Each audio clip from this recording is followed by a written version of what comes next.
የሄድኩትም የሰማነውም ለበጎ ነው። ማንኛውም ነገር ስትሰሙ ተጠንቅቃችሁ ስሙት፣ ተጠራጠሩ፣ ግን አታስነቁ። ነገሮችን በዘዴ በብልጠት ነው መሆን ያለበት። እድሌ ወስደዋል፣ በተታርገውብኛል፣ እርሶ ሴትዮ፣ እርሶ ሰውዬ ምናምን፣ አንቺ ሴትዮ ምናምን ብተው አይባልም። መጀመሪያ ከእግዚአብሔር ጋር ማውራት፣ ከሚመለከተው ከዋናው አካል ጋር ማውራት። የያዝክልኝ አመሰግናለሁ፣ አሁንም የቀረውን ያዝልኝ። አንተ ፈልገህ አገኘኸኝ፣ ተፈልጌ ተገኝቻለሁ፣ አመሰግናለሁ። እምገኝ ሆኜ ስለተገኘሁኝ እድለኛ ነኝ። አንዳንድ ጊዜ ተፈልጎ አለመገኘትም አለ። ሲጠሩ የማይመጡ ሲጠሩ ብቻ ሳይሆን ሄደው ኑ ብሎ ሲጎትቷቸው የማይጎተቱ ከመሬት ጋር የተሰፉ ሰዎች አሉ። ከመጠጥ ጋር የተሰፉ፣ ከሴት ጭን ጋር የተሰፉ፣ ከወንድ ማንነት ጋር የተሰፉ፣ ከሱሶቻቸው ጋር የተሰፉ ሰዎች አሉ። ከገንዘብ ጋር፣ ከደብተራ ከጥንቋይ ጋር የተሰፉ ሰዎች አሉ። በፍጹም ቢነገራቸው የማይሰሙ ወደው አይደለም ተይዘው ነው። አሁን ተጋግዘዋል። ሌላ ሁለተኛ ልነግራችሁ ፈልገው ይጠራራሉ። የመጀመሪያው የዝሙት መንፈስ፣ የዛር መንፈሱ እናትየዋ ላይ የነበረው መንፈስ ወደ አባትየው የሄደው መንፈስ ማለት ነው። አባትየውን ዘማዊ ያደረጋቸውን ቢሆንም ባይሆንም አብሮ ተወልዷል። ያ አብሮ የተወለደው ደግሞ ዛር ሆኖ ልጆቹ ላይ መጣ። ያ መንፈስ ደግሞ እድላቸው እንዲወሰድ ደግሞ ከጎረቤት ደግሞ አገናኛቸውና ባዶ ሆኖ እንዲቀሩ አደረጋቸው። እድል ምን ማለት ነው? እግዚአብሔር የሰጠን ጸጋ ማለት ይመስላል ስታስቡት። የሚወሰድ ሆኖ ሳይሆን ደጋግሜ ነው ይሄን የተናገርኩት። እድሌ ተወሰደ፣ እድሉ ተወሰደ፣ እድልሽ ተወሰደ የሚባለው እንደዚህ ብድግ አድርጎ ውስድ የሚደረግ ሆኖ ሳይሆን ሰይጣን ምን ያደርጋል? ያታልላል። የሚያታልለው እንዴት መሰላችሁ? ደብተራው ጋር ሄደው የእሱን እድል እፈልጋለሁ፣ እድሉን በቃ የእሱ ቻንስ እኔ ጋር እንዲመጣ እፈልጋለሁ ሲሉት ጊዜ ላቡን አምጣ፣ ምራቁን አምጣ፣ የሆነ ነገሩን አምጣ ተብሎ ይነገረዋል።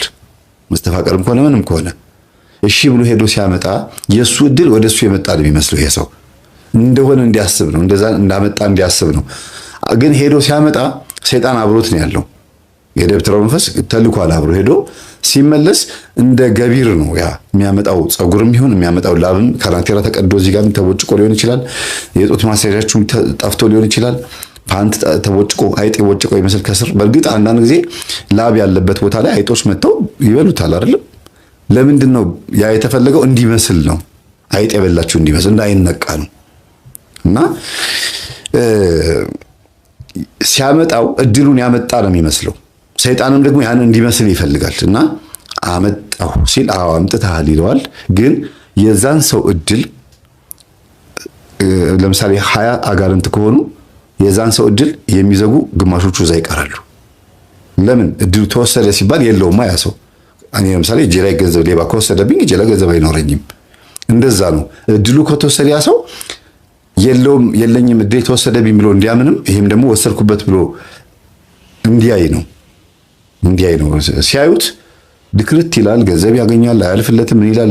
ለምን? ይሄኛው ተቀባይ ሆኗል። በቃ እኔ ነኝ የማድገው። አብረን እንደገም ከሆነ ደግሞ እኩል ነው የሚያድጉት፣ እኩል ይካፈላሉ ማለት ነው። ይሄ አበሻ መንፈስ ግን ከባድ ነው። በአጋንንትም ሆነ እንኳን እኔ ልደግ እሱ ይኮስምን ነው፣ እሱ ይውደቅ ነው። መኮርኮርና መኮርኮም ብላችሁ አስቡት። ይሄን ይኮረኩማል፣ ይሄ ደግሞ ይኮረኮራል። በአጋንንት ደስታ ያገኛል ማለት ነው። በቃ እያንዳንዱ የሚያረጋት ነገር በእድል ተወስዶ ስለሆነ ወሰድኩ ብሎ ነው የሚያስበው። አሁን አይወሰድም እድል። አጋንንቶቹ እዛ ሄደው አይምሮን ይደፍኑታል። አሪፍ ስራ የሚሰራ ከሆነ ስራውን ያበላሹበታል። እሱን ስራ የሚመስል ደግሞ ፌክ የሆነ ስራ ደግሞ ለዚህኛው ይሰጠዋል። ከዛ ገንዘብ ሲያገኝ በአጋንንቶቹ ገዛ ሲሄድ ይሳካለታል። ማምን ለምን? ሃይ ኮፒ ወይም ፌክ የሆነ እንደሚባለው ሰከንድ አንድ እንደሚባለው ሃይ ኮፒ ያስኬዳል። ያንን ልጅ ያለውን ቻንስ እድሉን የሚመስል ነገር ይሄም ስላገኘ ወሰድኩ ብሎ ስለሚያስብ ይኖራል ማለት ነው። ይሄ የአጋንንቶቹ የማታለል ስራ ነው እንጂ ከዛኛው ሰውዬ የሚሰረቅ ተሸክመው የሚያመጡት ነገር ኑሮ አይደለም። ያን አይምሮ መድፈን፣ ይሄኛውን ደግሞ በአጋንንት ደግሞ አይምሮ ሊከፍቱትና በሄደበት እንዲሳካለት ያደርጉታል። ግን ገቢር አለው፣ ግብርም አለው። ገቢር ለመግቢያ ነው፣ መጀመሪያ ለመስራት ነው። ግብሩ ደግሞ በየጊዜው ደግሞ ይሄን ማሳደስ የሚባል ነገር አለ። ምናልባት ራሱን እድሉ የተወሰደበት ሰው መጋበዝም ሊሆን ይችላል። የጫማውን ሶል መስረቅ፣ ካልሲውን መስረቅ፣ ፓንቱን መስረቅም ሊሆን ይችላል።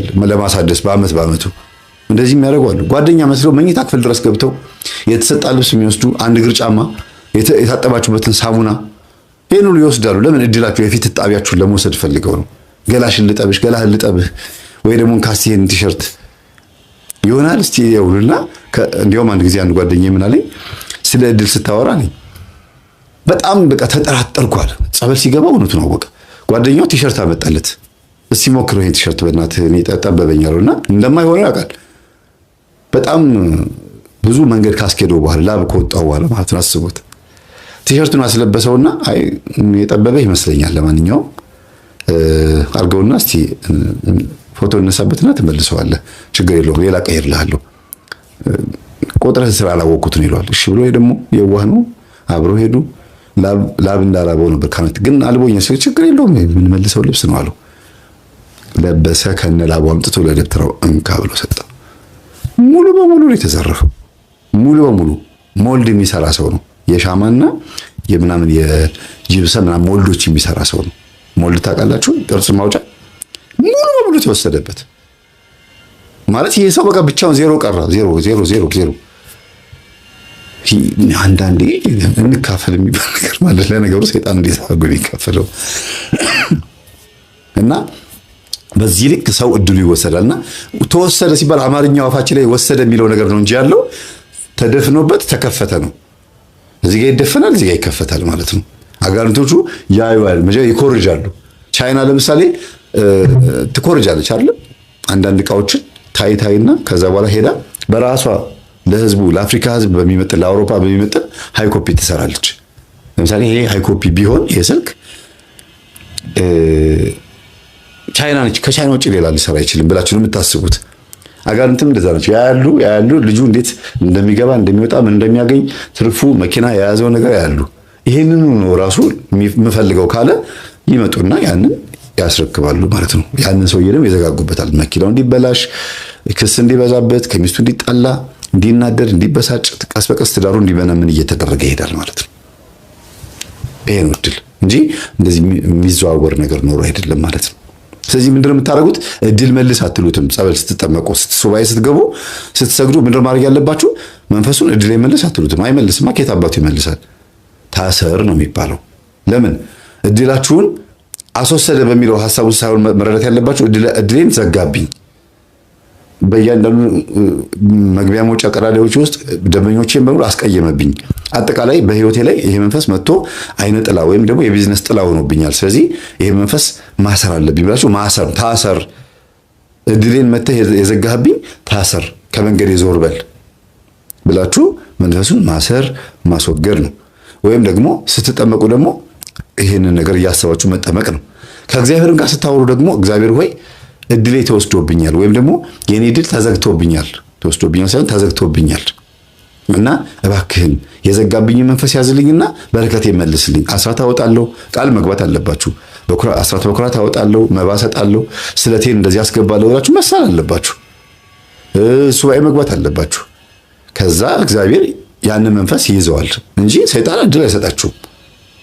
ሰይጣን በረከት አይሰጥም። ቢሰጥም የሚወስደውን ነው የሚሰጠው። ከእኔ ጋር የማይሰበስብ በከንቱ ይበትናል ያለው ክርስቶስ። ከእግዚአብሔር ጋር ካልሰበሰብን እንደዛ ነውና ታዲያ እድሉ ሲገባብን እያየ ለምን ዝም ማለት ከተባለ ህይወታችን፣ የኛ ህይወት፣ የኛ ማንነት ለእግዚአብሔር የማይመች ሆኖ አጫሽ፣ ቃሚ፣ ጨባሽ፣ አጠቃላይ በቃ ዝም ብሎ አለሌ ዱርዬ ከሆንን ሲላክ ይገባል፣ ስራ ሲባል ይሰራል። ለምን? የሚመች ዙፋን አግኝቷል። እምነት ላይ ዜሮ፣ እውቀት ላይ ዜሮ፣ ምግባር ላይ ዜሮ ነን። ዝም ብለን ስዕል ብቻ ማተብ ማንጠልጠል ብቻ፣ መርካቶ ለመርካቶ መዞር፣ ሱቅ መክፈት፣ ስጋ ቤት መክፈት፣ ስቴሽነሪ፣ ህንፃ መሳሪያ፣ ከዛ በኋላ ደግሞ ሆቴል፣ ካፌ ምናምን መስሪያ ቤት መስራት፣ ገንዘብ ማጠራቀም፣ መኪና ገዝቶ ራይድ መስራት፣ ግን ከእግዚአብሔር የራቀ ህይወት። ዝም ብሎ መሮጥ፣ ሰንበትን ሽሮ፣ ቅዳሜና እሑድም ሌሊትም ሰርቶ ሰንበት የሚጸለይበት ቅዳሴ የምንገባበት ቀን ላይ ራሱ አንድ ልጅ በራይድ ቤተክርስቲያን ሌሊት ይዘኸኝ ሂድ አልኩትና ሌሊት ይዞ ይመጣ እና ለምን አታስቀድስ ምናምን እንግባና እናስቀድስ አልኩት። ራይድ ሹፌሩ ማለት ነው። ከዛ አይ ትንሽ ጠቅጠቅ አድርጌ ልስራ፣ ዛሬ ሰንበት ነው እሑድ ነው አልኩት። ሰንበትንም ሽራ ሰርተህ በረከት አለ አልኩት። አዎ ግን ያው አይበረክትም፣ ግን በቃ ትንሽ በሚቀጥለው ጊዜ በደንብ እናወራለን፣ ስልክ ነው ስጃለሁ አይደል ምናምን ችግር የለውም አለኝና ተለያየን። ከዛ ጠዋት ስልኬን ዘግቻለሁ። ቅዳሴው ካለቀ በኋላ 3 ሰዓት ላይ ቴክስቱን ሳየው ደነገጥኩ። መምህር ላገኝ ይፈልጋለሁ። እግዚአብሔር ቀጣኝ። ይህንን የእግዚአብሔርን ጥሪ ረግጬ ስለወጣሁኝ የገጠመኝን ፈተና ብነግርህ በጣም ከባድ ነው። ከባድ ፈተና ነው የገጠመኝ። መኪናዬ ተጎዳች፣ እንጀራ የተጎዳ። አሁን ምንድነው ሰርቼ የምበላዋል? ምንም አልመለስኩም፣ ጸጥ አልኩት። በቃ አሳዘነኝ። አሁን ማዕድ ረግጦ መውጣት እንደማለት ነው። እንደዚህ ገበታ እንደመገልበጥ ማለት ነው። እግዚአብሔር ሲናገር አልሰማም ማለት እንደዚህ ነው። አመፀኝነት ይባላል። ስለዚህ ሲላክብን ማንኛውም መንፈስ እድላችንም ሲወሰድ ዝም የሚለው እግዚአብሔር እኛ ዝም ስላልነው ነው። ሮሜ ምዕራፍ 3 ላይ ቁጥር 3 ላይ እግዚአብሔርን የማያምነው ቢኖር ያለማመኑ የእግዚአብሔርን አምላክነት አያስቀረውም ይላል። ሮሜ 3:3 ላይ የማያምኑ ቢኖሩ አለማመናቸው የእግዚአብሔርን ታማኝነት ያስቀረዋልን? እንግዲህ እንዲህ አይሁን፣ በቃልህ ትጸድቅ ዘንድ ወደ ፍርድ በገባህ ጊዜ ትረታ ዘንድ ተብሎ እንደተጻፈ ሰው ሁሉ ውሸተኛ ከሆነ እግዚአብሔር እውነተኛ ይሁን ይላል። እግዚአብሔር ምን ይሁን? እውነተኛ ይሁን። ሰው ውሸተኛ ከሆነ። ስለዚህ የማያምን ቢኖር አለማመኑ የእግዚአብሔርን አምላክነት አያስቀረውም። እናንተ አላመልክህም ብትሉትም እሱ ሁልጊዜ ፍቅርና ቅዱስ ነው። ስትመጡ አቤት ይላል፣ ስትርቁት ዝም ይላል። ጠብቀኝ እባክህ አድነኝ ስትሉት ደግሞ እሺ ብሎ ይሄ ነው ስራው፣ ባህሪው ነው። እንደ ሰው አይደለም። ባለፈው እንደዚህ አላልከኝም ምናምን ብሎ እንደዚህ የሚይዝ አይደለም እግዚአብሔር። ስትመለሱ ይመለሳል። ስለዚህ ተመለሱ። በቃ አልፈልግህም ስትሉት እሱ እግዚአብሔር ደግሞ ዝም ሲል አጋንንት ነው የሚቀልበን። የት ማን ነው ወይ ኒውትራል ማን ወይ ኔጌቲቭ ወይ ፖዚቲቭ ነው እንጂ የሚኖረው ኒውትራል ብሎ ነገር የለም። ወደ አንዱ ወይ ወደ አጋንንቱ ወይ ደግሞ ወደ ቅዱሱ ነው ህይወታችን ሊሆን የሚችለው። ማን ነው እዚህ ፓጋን ኤቲስት ነኝ ሃይማኖት የለኝም ብሎ ኒውትራል ነኝ ብሎ የሚያስብ ሰው እንኳን የማን አባል ነው? በአፉ ነው እንጂ ኒውትራል ነኝ የሚለው እግዚአብሔርን አላመልክም በማለቱ ሮብና ዓርብ ባለመጾሙ ሃይማኖታዊ ስርዓቶችን ባለመፈጸሙ እንኳን ያጋንንት አባል ነው። የራሱን ሃይማኖት በመፍጠሩ እንኳን ኃጢአተኛ ነው። እግዚአብሔር የለም ብሎ በማሰቡ እንኳን ጽንፈኛ ነው። ስለዚህ የእንትና ወገን ነው ማለት ነው። ስለዚህ ከሁለት አንድ እንጂ ሶስተኛ ኒውትራል የሚባል ነገር የለም። እና እድላችን እንዲወሰድ ሆነን እየኖርን መንፈስ ሲላክብንም ምንም ሲደረግብንም እኛ ውስጥ ገብቶ ስራውን ሲሰራ ምን ይዘው ከሆነ ሰየው ጥሩ ነው። የተወሰነ ሊያንገዳግደን ይችላል። እስከነቃን ድረስ እናሸንፈዋለን። ካልነቃን ግን ሰው ሲነግረን አጋንንት የሚባል ነገር የለም፣ የራሴ ችግር ነው፣ ገንዘብ አያያዜ ችግሬ ነው ብላችሁ የምታስቡ ከሆነ ጥሩ። እንደዛም ከሆነ ደግሞ ተመለሱ እስቲ ከቻላችሁ። እስቲ ልብ ካለ ከሱስ አገግም። እንደዛ ከሆነ በካውንስል በስነ ልቦና አማካሪዎች በሳይካትሪስት የምትመለስ ከሆነ ሞክር። ጭንቀት መንፈስ አለብህ፣ የአማኑኤልን ኪኒን እየዋጥክ የጭንቀት መንፈስህን ለማብረድ ትሞክራለህ። በድብቅ ሰዎች ሳያውቁ ኪኒን ለመዋጥ ትሞክራለህ። ሞክር። ግን ይቻላል? ትችላላችሁ? እንደዛ መብረድ፣ እንደዛ ነገሮች ማስተካከል ይቻላል? እስከ መቼ ድረስ የጭንቀት መድኃኒት እየዋጣችሁ? ነፃ የሚያወጣ አእምሮን የሚያልፍ ሰላም የሚሰጥ ክርስቶስ እያለ አስተውላችኋል? በነፃ ቅረቡ፣ በነፃ ብሉ፣ ጠጡ፣ በነፃ አስቀድሱ፣ ሁሉ ነገር በነፃ ተብሎ እምቢ ብለን ዋጋ ከፍለን እንመለሳለን። ይሄ ነው የኛ ባህሪ እና እግዚአብሔር ይሄን ቤት የለወጠ እኛን የሚለውጠን። ጀግኒት ባሏን ስለተረዳችው ጠላቶቿን መልሳለች። እንኳን እሰይ ይሁን ያመንዝር እያለች ስትመልስ የነበረው ለምንድን ነው? የባሏን ችግር ስለምታውቅ ነው። እንዲያውም አንድ ጊዜ ምን አደረገች አሉ? የተኛበት ቤርጎ ድረስ ሄዳ በሩን ከፍታ ቶሎ ሱሪ ልበስና አምጣ አለችው። ተንቀጠቀጠ ሰውነቱ። እንደዚህ በቃ ሰውነቱ ማለት እንዴት ነው? እስቲ ባይነህ ልናቸው ሳሉት ከሴት ጋር ተኝታ አንተ ወንድ ተኝታ ሚስትህ ወይ ፍቅረኛ ወይ እጮኛ በር ከፍታ መታ ስታይህ የሚሰማህ ስሜትና ከዛ ሱሪ ቶሎ ለብሰው ውጣ። በቃ ስንት ነበር የተነጋገራችሁት? ብሩን ከፍላ ስትሄድ ጠጥቷል። በተወሰነ ስካሩ ሲጠፋበት አያስደነግጥም? ምን ትላላችሁ? እናንተ ጥያቄ ልጠይቃችሁ። ምንድን የምታደርጉት? በልጅቷ ቦታ ሁኑና ምን አይነት ሰዎች ናችሁ? በባልየው ቦታ የሆናችሁ ወንዶች ደግሞ ሚስታችሁ ምን አይነት ሴት ነች? አንቺም ሴቷ ደግሞ ከወንድ ጋር ተኝተሽ ተጋድመሽ ባልሽ መጥቶ በጣም ገብቶት ተረድቶሽ የዝሙት መንፈስ ስላለባት ነው፣ ወደ አይደለም ከአባቷ የመጣባት ነው፣ ይሄ ነገር ከቤተሰብ የመጣ ነው፣ ኮተት ነው ብሎ አስቦ ባልሽ ቶሎ ልበሽና ውጪ እንውጣ ምናምን ብሎ ይዞሽ ሲወጣ ጸጥ ብሎ በመኪና ወደ ቤት ይዞሽ መጥቶ ቤት ከገባሽ በኋላ ሻወር ውሰጂ ብሎ ወደ ነበረበት ኖርማል ላይፍ ሲመለስ ምን ትይዋለሽ? ሊገለኝ ነው፣ አድብቶ ሊያንጠለጥለኝ ነው፣ ሊደፋኝ ነው አሉ ብትይው ለምን ዝም አለ? በቃ ከባድ ነው። እና የዚህን ያክል እንኳን ከተኛበት ቤርጎ ጎትታ ያወጣችው ልጅ ነች ማለት ምን አይነት ልጅ ነች? መንፈሳዊ ስለሆነች ነው ምናምን ብላችሁ ልጅቷን ጻድቅና ቅድስት ንጹህ እንዳታረጓት ስለተረዳችሁ ብቻ ነው። መረዳት በራሱ ንጽህና ነው። አንድን ነገር ተረድቶ ሸክም አንዱ ሸክም መሸከም በራሱ ትልቅ ንጽህና ነው በእውነት። እንዲያው ምን ትሉታላችሁ መሰላችሁ? በተፈጥሮ ሰላማዊ የሆኑ ሰዎች አሉ። በተፈጥሯቸው ሁከት ምናምን ነገር ሲመጣ ነገሮችን የማብረድ አቅም ያላቸው ከማጋጋል ይልቅ ማገላገል ይችሉበታል፣ ሰላም መፍጠር ይችሉበታል፣ ምን ይችሉበታል። ውስጣቸው ግን በጣም የተጎዳሉ እነዚህ አይነት ሰዎች ብዙ ነገር ስለሚያውቁ ብዙ ጉድ ስለሚያውቁ ብዙ ነገር ስለሚያደርጉ የሆነ በቃ ዝም ማለት ያበዛሉ።